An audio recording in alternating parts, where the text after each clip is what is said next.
All right, we got Gene. He here in Texas says he has an analogy to demonstrate if there is a possibility of a God. Hi, Gene. Hello there. Thanks for taking the call. Of course, good to talk to you guys. Same. The deal is that of course I'm an atheist, but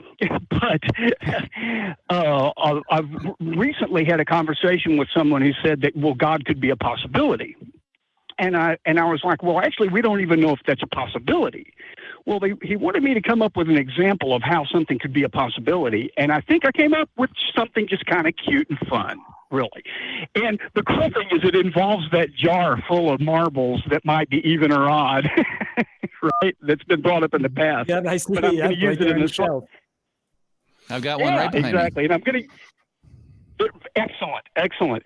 I'm going to use it in a slightly different way. In this particular case, an acquaintance or even a stranger approaches you and says he's got this jar full of yellow marbles, okay? But one of those marbles that's in there is, in fact, not yellow. It's red. And this marble represents God. And all of these other marbles are just various possibilities about anything. It's even mundane things.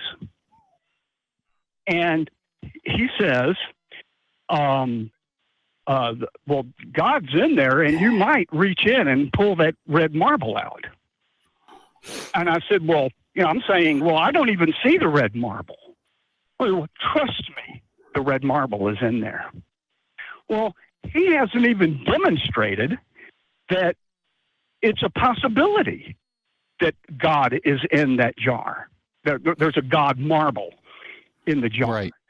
I can't see it. It's not evident, and I'm just supposed to take his word for it that it's actually in there.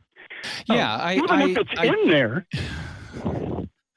Yeah, I totally agree with you. As the common phrasing in epistemology is possibility must be demonstrated. You don't get a free pass by saying, well, it's entirely possible that something could travel past the speed of light, or something, an invisible pink unicorn could be bigger than the entire universe, or whatever you can say.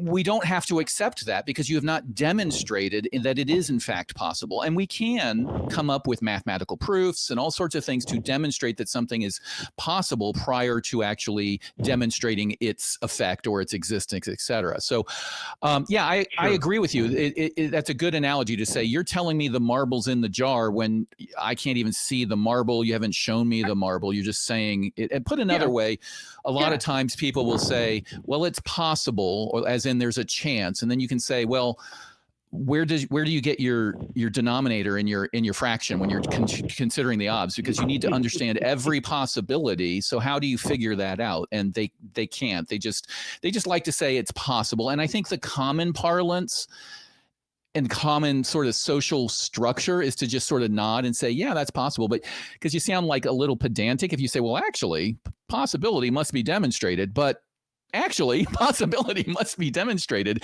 And if we're talking about something as important as the question of whether or not there's another life after this one, and whether or not there's something I should be doing to ensure that me and my family and everybody I know lives a wonderful, happy afterlife, the most important question that anybody could possibly pose, I think it is important to get a little technical and say, you need to demonstrate the possibility before I'll accept that it's even possible. What are your thoughts, Kelley?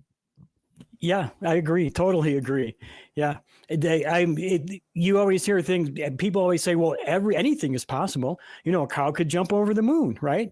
No, a cow cannot jump over the moon. Right. Nobody has ever been able to demonstrate that there was a cow that was able to jump over the moon. And I'm pretty sure we can rule out that possibility. So yeah, I agree. Possibility needs to be demonstrated. That's a good point, Gene. Thank you for calling. Okay. Thank you very much for taking the call, and I'll let you move on. Thanks. And thanks a lot, Gene. Appreciate it, man. You were an awesome caller. Absolutely.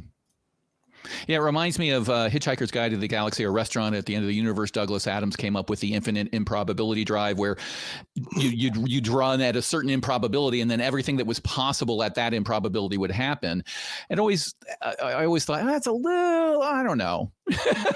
I love the series. I love the books. But yeah, there are some things that wouldn't ever happen, even if you went up to infinite probability, because it would be like, A is not A or something like that. You just break the laws of logic.